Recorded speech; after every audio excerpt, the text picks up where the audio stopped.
Amnesty International on Sunday called on Prime Minister Benjamin Netanyahu to apologize publicly for sharing a false report on Facebook alleging that supporters of the Soknan soccer club disrupted a minute of silence in memory of 10 teens killed in a flash flood. The post was quietly removed from the Premier's Facebook page on Thursday, but he made no comment about it. Netanyahu has not apologized or otherwise responded to criticism over the false claim that fans of the club, the most prominent and successful of the teams based in Israel's Arab communities, booed and celebrated the deaths.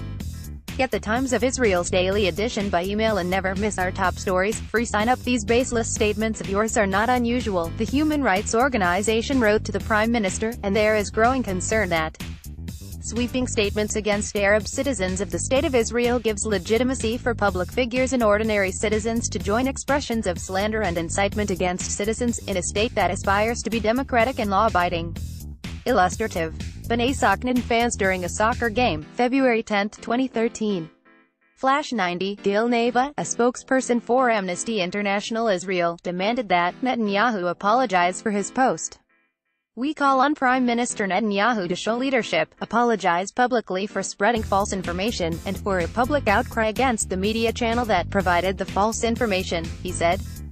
Netanyahu's claims were based on a report in the right-wing online news outlet Israel National News, whose story about the alleged disruption was still online on Thursday.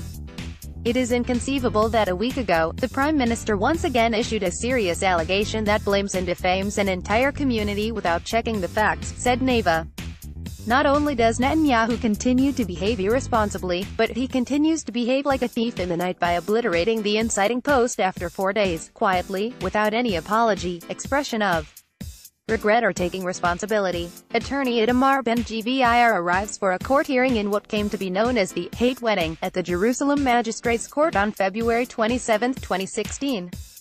Yonatan Sindel, Flash 90. The story appeared to be based on a letter by activist Itamar Ben-Gvir, an attorney for extremist Jewish activists and a former member of the Radical Catch organization, who made the assertion in a complaint to the Israel Football Association after the Saturday game.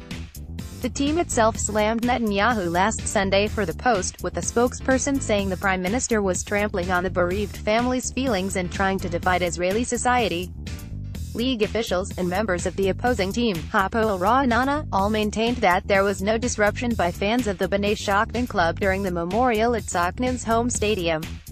The 10 teenagers for whom the moment of silence was observed, high school students on a hike organized by a pre-military academy they were set to attend next year, were swept away and killed in a flash flood in later April in a desert canyon.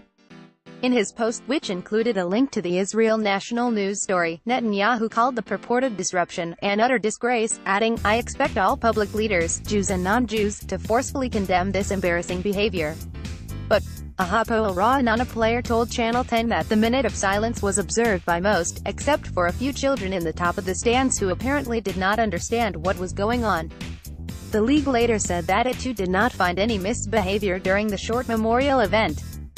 Following a careful check that we carried out, which included video from the game, the report by the referee, and conversations with those who were on the field, we found no indication of booing and even less so of wild unrestrained behavior, or demonstrations of joy during the minute of silence in memory of those who died in the flash flood, a spokesperson for the league said. It is very worrying that the Prime Minister rushed to respond to lies and to respond to those who are seeking to spread abuse and lies, the Bnei Soknan spokesperson said.